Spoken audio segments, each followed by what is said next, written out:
Program Love Your Child hadir untuk memberikan pencerahan dengan didukung berbagai sumber informasi psikologi terbaru untuk menambah wawasan para orang tua dalam mendidik dan mengasuh putra-putri kita tersayang. Jangan lupa untuk subscribe YouTube channel Love Your Child dan nyalakan notifikasinya.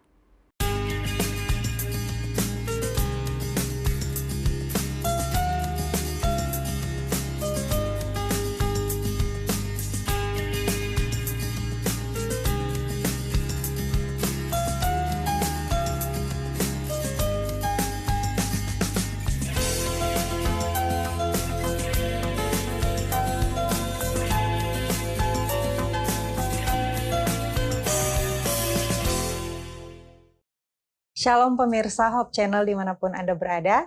Saat ini kembali kita bertemu dalam program Love Your Child.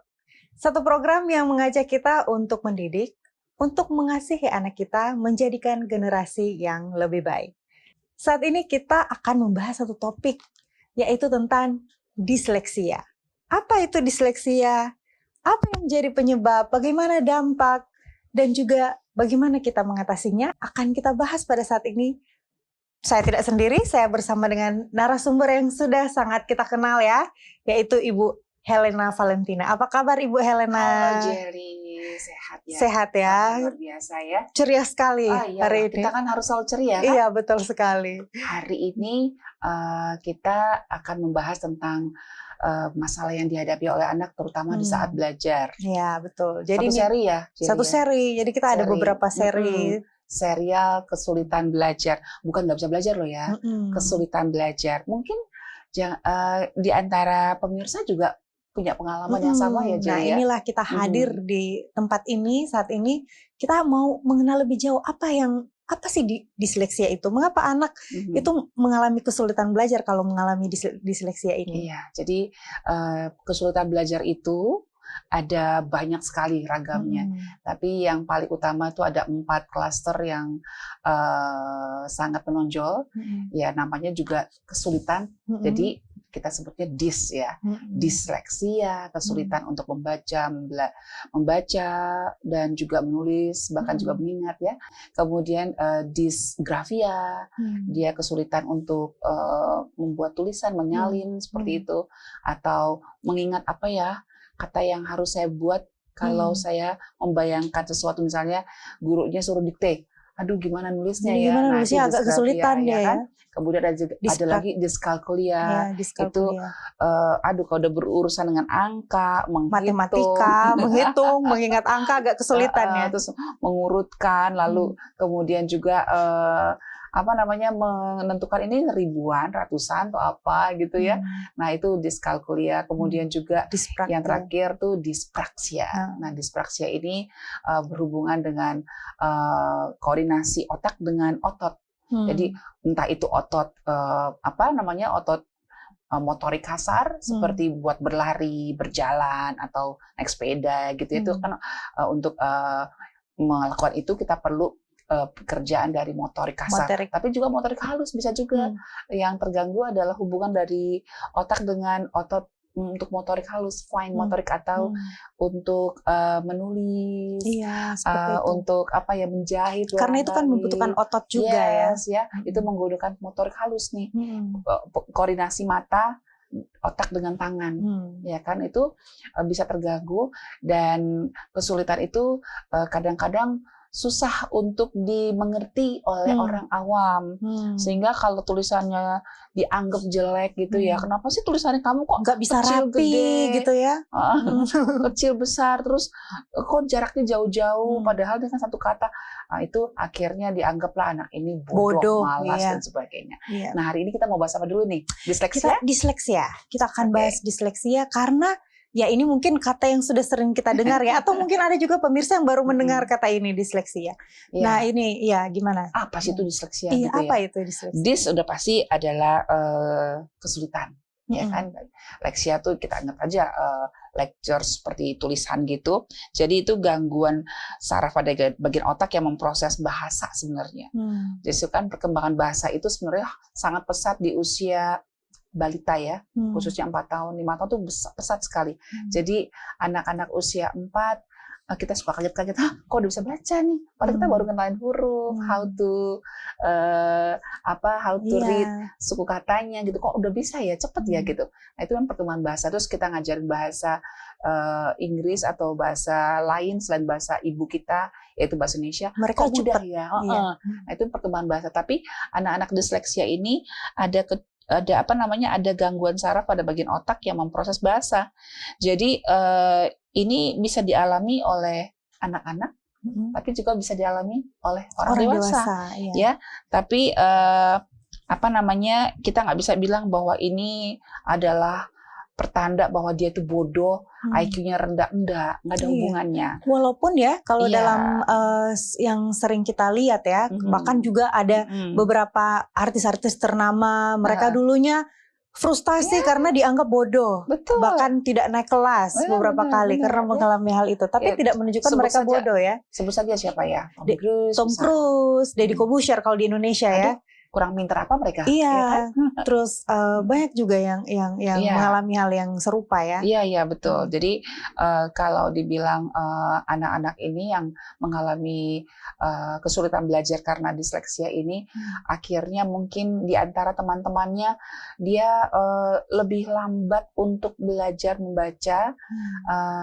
Itu memang adalah satu hal yang memang jadi problem buat dia. Jadi kita sebagai mama atau papanya atau mungkin gurunya ya perlu mengenal lebih jauh. Jadi kalau misalnya ada di antara anak-anak kita nih usia 3,5 tahun sudah mulai bisa baca, terus kita tuntut juga anak yang kedua sama seperti anak pertama, it's not fair ya. Jangan-jangan memang dia perlu waktu, karena memang kan perkembangan untuk belajar membaca itu ada milestone-nya atau masa pekanya. Ada yang 3 tahun, ada yang 3,5 tahun, ada yang 4 tahun, ada yang 5 tahun, ada yang 6 tahun, ada yang 7 tahun, ada yang 8 tahun bahkan. Ada yang 9 tahun bahkan. Jadi yang penting kan kita menstimulasi, kita memberikan latihan. Tapi kita bisa melihat dia juga kalau dia memang sudah mencoba dan kok kayaknya perlu agak susah gitu. Perlu waktu dan kesabaran kita lebih gitu. Ya kita coba cek dulu nih, jangan-jangan dia ada gangguan disleksia gitu kan. Betul. Nah, baru kita coba diagnosa, coba lihat tanda-tandanya, atau kalau kita mau ragu, kita mau lebih yakin lagi, maksud saya bisa dibawa. Bisa dibawa ke dokter ahlinya, ke psikolog anak yang memang sudah terbiasa menangani hal anak kesulitan belajar, atau ke klinik tumbuh kembang anak. Di rumah sakit pasti ada tuh klinik tumbuh kembang anak, itu biasanya hasil kerjasama antara dokter anak, kemudian psikolog anak, dan juga mungkin speech therapy dan ya ahli-ahli yang akan menangani kebutuhan anak yang ingin berkembang dengan lebih baik gitu. Iya, jadi memang perlu nih parents atau orang tua, bahkan guru ya, aware dengan salah satu gejala yang sering terjadi ya, bukan sering terjadi, ada di lingkungan kita gitu. Dan sebelum kita membahas lebih lanjut, tetaplah bersama kami di Love Your Child.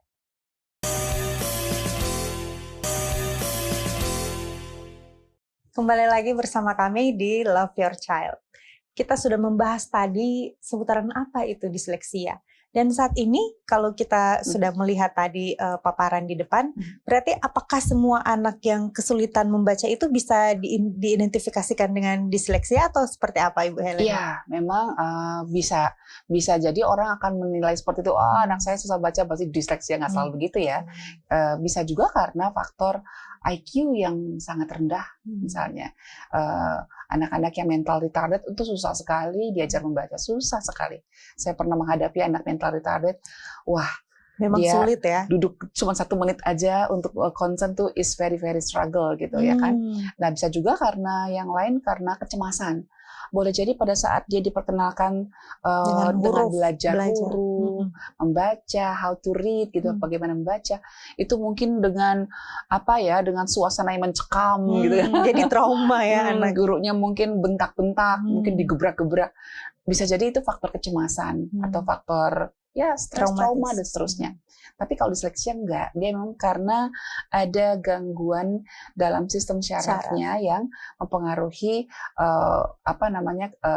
kemampuan untuk membaca, ya kan? Jadi kan ada fungsi bahasa kan di dalam otak kita, khususnya dalam otak kiri. Nah, itu terganggu. Jadi memang tidak ada hubungan dengan kecerdasan. Dia mungkin sangat-sangat cerdas ini orang. Iya, betul. Tapi dia memang ada masalah dalam hal bahasanya itu. Seperti itu. Kalau itu tidak identik dengan disleksia, itu tidak identik dengan oh ya anak saya terlambat membaca, makanya kita perlu tahu nih ciri-ciri disleksia itu kayak gimana? Seperti apa? Iya sih, supaya nggak langsung main judge iya, aja ya. main judge, oh anak saya disleksia gitu. Yang pasti dia lambat sekali dalam mempelajari nama dan bunyi abjad. Ya kan? Mungkin kita kasih tahu, misal namanya dia, misal Noel, dia bilang no, kan? Noel, no. Terus atau Noel, L, misalnya gitu kan? Ya kan? Itu bisa jadi aware nih buat kita nih. Oh, ada apa ini ya? Terus kita memperkenalkan huruf kan, ini kan A, B gitu misalnya ya. Terus bolak-balik kok dia nggak inget-inget ya gitu. Ntar besok diulang lupa lagi. Ini dengan status dia sudah anaknya mungkin usia 6 tahun iya, lah gitu. Sudah duduk di bangku sekolah ya. Iya, di usia 6 tahun. Sebenarnya dari usia 4, 5 sebenarnya udah mulai terlihat sih. Sudah mulai terlihat. Saya pernah menangani anak disleksia ini. Waduh, struggle banget di kelas karena apa? Dia tuh bisa keringet dingin loh kalau udah pelajaran membaca. Kasian ya. Udah kalau belajar huruf udah leh. Yang lain tuh tenang kerjain ya, misalnya disuruh ikutin tracing gitu, tracing huruf, lalu suruh mengucapkan huruf apa A, B. Pasti anak-anak yang normal akan excited ya, kan. Nah, dia tuh struggle banget. Dia langsung gelisah gitu. Pasti frustasi. Langsung bawaannya pengennya ke toilet terus. Selalu izin ke toilet tuh saya bilang sama gurunya, "Kenapa dia ke toilet?" "Begini, Bu. Kalau udah pelajaran membaca pasti deh. Dia langsung izin, ada aja ulahnya. Terus tiba-tiba habis izin ke toilet, ntar dia minta susu. Padahal masih di kelas TK A ya, 4 tahunan. Minta susu, mau minum. Kalau nggak marah, pokoknya ada ulahnya. Kalau udah pelajaran membaca. Nah, jadi kita lihat bagaimana dia bersikap ketika kita memperkenalkan huruf. Itu satu tanda juga boleh jadi dia memang sangat terganggu dengan itu, apalagi kalau disuruh menulis, menyalin gitu. Nah, ini yang saya paling unik tuh anak yang saya tangani nih akhirnya, karena saya lihat aduh kasihan banget ya anak ini. Kebetulan saya ada visit di satu kelas gitu, aduh kasihan sekali anak ini. Akhirnya saya coba deketin, saya lihat tulisannya ya lumayan bagus lah, nggak bagus banget tapi lumayan lah bisa ngikutin. Tapi untuk beberapa huruf dia tuh struggle. Contohnya T, kan gini T nih, ya kan, sama F gitu kan, sama-sama punya garis, garis di tengah. Terus D sama B. Udah deh, kalau udah ketemu gitu, dia langsung wah, diulang-ulang juga salah terus. Terus P sama Q gitu kan, kan berbalik tuh perutnya gitu kan. Nah, jadi itu sebetulnya tanda yang paling mudah untuk dilihat ya. Mereka sering terbalik untuk angka-angka. Kalau sekali-sekali mungkin kesalahan doang ya gitu. Mungkin kesalahan beberapa kali oke. Tapi kalau terus berulang ya kita perlu coba selidiki lagi, coba lebih lanjut lihat bagaimana dia memproses apa yang dia dengar. Misalnya kita kasih instruksi, dia bisa nggak ngulangin lagi. Nah, kalau dia apa tadi Miss ngomong apa gitu kan, terus dikasih beberapa kata, coba ulangin lagi. Kayak hafalan ya, kalau kita mungkin jadi guru di kelas-kelas di gereja gitu ya, atau di ya ada sekolah minggu, sekolah sahabat, atau mungkin di rumah ibadah lain mungkin ada yang bertugas mengajar anak-anak. Ketika disuruh menghafal satu ayat, salah terus, agak kesulitan dia. Jangan dicubitin. Kadang-kadang orang tua suka nggak sabar ya. Kau masa nggak bisa sih, cuman gini doang, gampang doang. Iya gitu kan, apa tuh ada kadang-kadang cuman beberapa kata aja masih salah juga, cubit gitu kan. Nah itu kan akhirnya jadinya membuat dia semakin membenci nih dunia perbacaan gitu. Kan gitu kan, udah dia punya gangguan, ya kan, yang dia juga tidak mengerti kenapa saya terganggu. Itu kan masalah di dalam tubuh dia, ya kan. Kemudian bisa juga tadi udah dia nggak ngerti, dan dia juga akhirnya merasa tambahan trauma deh. Iya. Karena mungkin mamanya cubit dan dipermalukan ya. Iya, betul sekali. Dan memang sih saya harapkan semua guru dan orang tua Harus jangan pernah aware. mengatakan bodoh pada anak-anak ya. Walaupun mungkin ada kesulitan dalam mengikuti pelajaran, jangan pernah mengatakan bodoh. Tolol kamu itu haram diucapkan. Haram ya. Apapun yang terjadi, kita tetap harus dalam posisi menjadi supporter dia. Gitu. Harus positif, dukungan yang positif. Betul. Kamu kayaknya perlu belajar lagi deh. Mama yakin kamu pasti bisa, tapi mungkin perlu belajar lagi ya. Jangan putus asa, semangat gitu. Itu kata-kata yang membunuh dia sebenarnya ya. Iya, kalau bilang bodoh selesai, udah. Emang saya bodoh, lalu dia melabel diri saya orang bodoh gitu ya. Nah, kalau anak disleksia ketemu sama mama yang kayak begini, tutup deh dunia. Udah masa depannya kasihan nggak untuk ada. anak itu Ya bersyukurlah orang-orang yang punya orang tua baik ya. Jadi walaupun dia punya kesulitan belajar di sekolah, mungkin dia pernah nggak naik kelas, tapi mamanya tetap kasih semangat. Nah, itu dia akan jadi orang yang berkembang nantinya. Yang percaya diri mungkin nantinya. Iya, anak-anak disleksia ini perlu orang-orang yang mau menjadi sahabat dia, mau menjadi beri semangat hidup buat dia, gitu ya kan? Oke, tanda yang lainnya apa tuh kalau nulis suka kurang lengkap? Gitu. Iya, misalnya kayak saya nih, nama saya kan Helena, Helea gitu, kurang N-nya, atau kurang L-nya atau kurang A-nya gitu, atau mungkin terbalik-balik gitu kan, terbalik-balik. Terus disuruh membaca, disuruh apalagi dikte susah banget. Dikte itu susah sekali. Terus mengingat huruf, agak bahkan susah mengingat dia. warna aja susah. Iya. Ya kan, jadi untuk mengingat kegiatan-kegiatan yang seperti itu dia tidak bisa melakukan dengan baik. Nah, ini mungkin menjadi gejala atau tanda-tanda yang perlu kita waspadai. Nah, jadi ada pemahaman baru nih untuk orang tua, untuk para guru di luar sana, untuk memahami sebenarnya anak yang tidak bisa baca itu kemungkinan ada beberapa faktor, termasuk mungkin salah satunya adalah disleksia. Kita akan membahas apa yang menjadi penyebab disleksia ini. Tetaplah bersama kami di Love Your Child.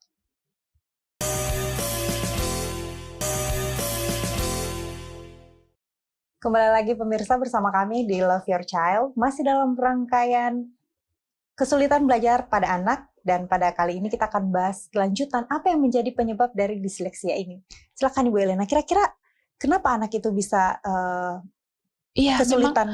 Memang dicari-cari faktor penyebabnya, memang belum ada literatur yang bisa persis meyakini ini loh kenapa, penyebabnya. Gitu. Karena ada banyak variabel yang ternyata belum bisa membuat satu kepastian penyebabnya ini apa sih. Tapi memang kalau ditelusuri, kok biasanya anak dari disleksia ini biasanya genetik. Jadi kalau anak itu disleksia, kemungkinan mamanya juga ngalamin seperti itu. Orang tuanya. Jadi kalau misalnya kakek neneknya mungkin ada yang disleksia, cucunya juga ada loh salah satu yang disleksia juga seperti itu. Dan saya pikir nggak usah pusing juga lah, tenang aja. Kan manusia, bukan berarti mereka juga bodoh ya. Manusia ini kan beragam. Bodoh pun sebenarnya juga pasti ada kelebihannya, ya kan? Maksudnya kalau bilang bodoh tuh IQ rendah, pasti ada kelebihannya dalam hal lain. Iya, seperti jago menggambar dan lain-lain. Itu kan tuh adil kok. Dan kemudian juga ada kemungkinan karena kelahiran prematur itu bisa, nggak selalu loh ya, nggak selalu. Bisa juga karena waktu lahir berat badannya terlalu rendah gitu, kurang gitu ya. Dan bisa juga karena mamanya pada saat hamil terpapar nikotin. Mungkin dia atau sekitarnya merokok begitu, atau mengkonsumsi alkohol, nafsa, dan juga mungkin mengalami infeksi pada saat kehamilan. Nah, itu faktor-faktor yang ternyata ada hubungannya dengan disleksia, tapi tidak bisa menjamin bahwa itu pasti menyebabkan disleksia. Kalau dampak dari disleksia ini, ya otomatis namanya juga ada masalah dengan bahasa. Jadi kalau dia disuruh untuk belajar bahasa dengan sempurna, ya gimana ya, rasanya it's not fair ya.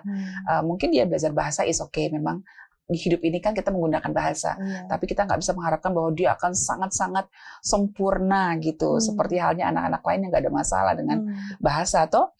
Dan kemudian juga ya dia memang ada kesulitan dalam mengingat sesuatu, jadi ya memang perlu ada bantuan latihan untuk belajar mengingat, dan susah buat mereka ini disuruh membuat kesimpulan satu cerita. Oh, agak sulit bagi mereka. Ya kan, ini cerita, tolong simpulkan ya. Agak sulit buat mereka. Mereka biasanya baca tuh awalnya sama akhirnya udah gitu. Tengah-tengahnya aduh pusing. Gitu. Ya, makanya kan, kebanyakan anak-anak yang mengalami disleksia ini mereka cenderung frustasi. Itu dia. Jadi sebenarnya kan kita bisa tingkat hidup ini kan nggak cuma itu. Bisa kan kita mungkin membantu anak-anak yang disleksia ini untuk membuat kesimpulan, tapi dari cerita yang mungkin nggak terlalu kompleks. Nggak terlalu kompleks. Mungkin juga dia bisa diperdengarkan dengan cerita, lalu simpulkan. Itu mungkin buat dia lebih mudah, atau mungkin dikasih video, lalu dia menceritakan kembali. Nah, itu lebih mudah buat dia dibandingkan dia harus baca. Gitu. Jadi ada tools-tools tertentu yang bisa. Karena kadang-kadang kayak buat kita ya, kita melihat huruf tuh mungkin nggak terlalu biasa aja. Jadi kayaknya semua huruf akan sama ukurannya. Tapi anak-anak disleksia ini sometimes melihat kayak menari-nari tuh hurufnya. Mereka pusing sendiri jadinya ya. Kok kenapa sih kok hurufnya kadang-kadang yang ini gede, yang ini kecil. Jadi kita nggak bisa melihat apa yang dia rasakan karena memang range-nya juga ini ya, variasinya juga berbeda. Spektrumnya sangat besar gitu. Ada yang disleksianya kadarnya begini dan begitu dan begitu. Ada yang saking parah ya mungkin ya. Iya, seperti itu. Nah, cara penanganan. Nah, bagaimana menolong dia ya? Bagaimana menolong? Yang paling utama adalah kita harus kalau sebagai orang tua, kita harus sadari bahwa itu adalah keunikan anak kita. Jangan kita sebut sebagai cacat. Ya kan, itu adalah keunikan anak kita. Jadi kalau kita akhirnya melihat dari hasil assessment dari para tim perkembangan anak nih, kayak psikolog anak dan juga dokter anak, ditemukan anak ibu ternyata disleksia nih. Ya udah, nggak usah panik, nggak usah merasa sebagai sebuah petir di siang bolong, nggak usah begitu, karena apa? Itu keunikan dia. Sama seperti halnya saya, hidungnya saya pesek, saya nggak sedih tuh. Ya saya unik hidung saya gitu kan. Apakah semua orang harus mancung? Kan enggak kan. Jadi ya, dia punya disleksia berarti dia punya kelebihan yang lain. Nah itu perlu disadarkan sama dia. Nak, mama lihat kamu tuh kayaknya struggle ya kalau untuk belajar membaca. Nggak apa-apa. Kita akan coba dengan cara yang lebih menyenangkan ya nak ya, dengan lebih variasi. Kamu pasti bisa gitu. Iya, betul. Nah jadi kita sudah menerima dulu diri kita. Kita berdamai dengan keadaan anak kita. Dan yang kedua, kita damaikan anak kita. Jadi kamu nggak usah pusing kalau misalnya teman kamu lebih cepat membaca, nggak apa-apa, tenang aja. Itu semuanya akan bisa berkembang sesuai dengan talenta yang Tuhan berikan. Kamu pasti ada talenta yang lain gitu. Nah, yang kedua memang kita perlu kerjasama nih dengan guru. Jadi kita perlu ngomong sama guru, menginformasikan kepada gurunya ya. Iya. Jadi ibu mohon pengertiannya, anak saya ini punya ada sedikit kesulitan belajar dalam disleksia. Jadi boleh nggak dikasih waktu, kalau misalnya menulis tuh jangan buru-buru misalnya gitu. Kalau anak lain kan kumpul, ya dia belum selesai. Dia masih harus mengeja agak lama gitu. Iya kan. Terus kalau mungkin ada yang terlibat terbalik-balik, tolong kasih tahu saya biar saya juga sebagai orang tua akan membantu. Misalnya begitu kan. Lalu kemudian anak ini bisa kita ajak juga untuk mencintai membaca gitu. Kita mungkin siapin buku yang tulisannya gede-gede gitu loh. Kotak-kotak gitu ya. Iya, jadi kalau baru belajar membaca, kita kasih buku yang ada space-nya gitu. Nah, jadi kalau buku tulis kan garisnya begini nih. Horizontal. Ya kita balik aja. Ting gitu. Kita balik supaya garisnya jadi begini. Jadi vertikal, sehingga antara satu huruf dengan huruf yang lainnya ada jaraknya gitu, dan dia lebih mudah untuk melihatnya dan menuliskannya seperti itu. Nah, kemudian kalau kita di rumah mungkin punya laptop gitu lebih enak lagi. Kita lihat huruf kan, kita bikin font yang besar. Ini loh nak caranya nulisnya nak, tuh garisnya nak, ya. Tuh kalau T begini turun ke bawah. Biasanya kalau saya ngajar anak-anak yang disleksia ini sambil bermain. Mereka akan lebih ngerti itu ya. Jadi tahu nggak, ini pinggang ini gitu. Terus coba kamu bikin nak, ya tangkainya payung, lalu kasih ke pinggang, yeay, gitu-gitu, seneng dia jadinya. Dia jadi bahagia banget gitu kalau sambil bermain ya. Kemudian batasi nonton TV. Itu. Jadi tadi kan baca nulis pakai laptop oke. Tapi nonton TV sebaiknya dibatasi lebih banyak untuk waktu mengenal mengenal kata melalui buku ya, melalui tulisan gitu. Kalau kita memperkenalkan dia dengan video boleh, tapi maksud saya jangan terus itu. Nanti dia terlalu nyaman. Aku denger ini, aku udah bisa kok gitu. Nggak usah harus dengan membaca. Kan hidup ini juga tetap akan bertemu dengan bacaan kan. Dan jadi itu akan menjadi pegangan dia. Dan memang kita juga mungkin orang tua bisa bergabung dengan teman-teman yang punya anak yang sama. Jadi satu komunitas ya. Gitu. Saya rasa itu yang bisa kita buat untuk anak kita supaya bisa lebih nyaman dia dalam hidupnya, dan kembangkan talenta yang lainnya. Mungkin dia jago nari, udah ayo kita les nari. Itu juga loh yang director atau sutradara Steven Spielberg. Ya kan? Dia bisa dia agak stres dengan frustasi dengan tulisan, akhirnya dia membuat satu karya film yang sangat luar biasa ya kan? Jadi menulis juga bisa dengan laptop, dengan menggunakan ketik-ketik gitu kan. Tidak harus dengan tangan, bisa juga itu membantu. Oke, jadi kita sudah dapat satu informasi yang sangat penting untuk parents dan juga untuk pendidik di sekolah. Dan saat ini kita persilakan Ibu Helena untuk memberikan kesimpulan. Cintailah anak kita apapun kondisi mereka, karena mereka punya satu hal yang akan bisa digunakan untuk menyumbang dan memberkati dunianya. Baik, terima kasih Ibu Helena. Terima kasih juga para pemirsa yang sudah menyaksikan Love Your Child episode kali ini. Tetaplah bersama kami, kita akan bertemu lagi di episode Love Your Child berikutnya. Tuhan Yesus memberkati.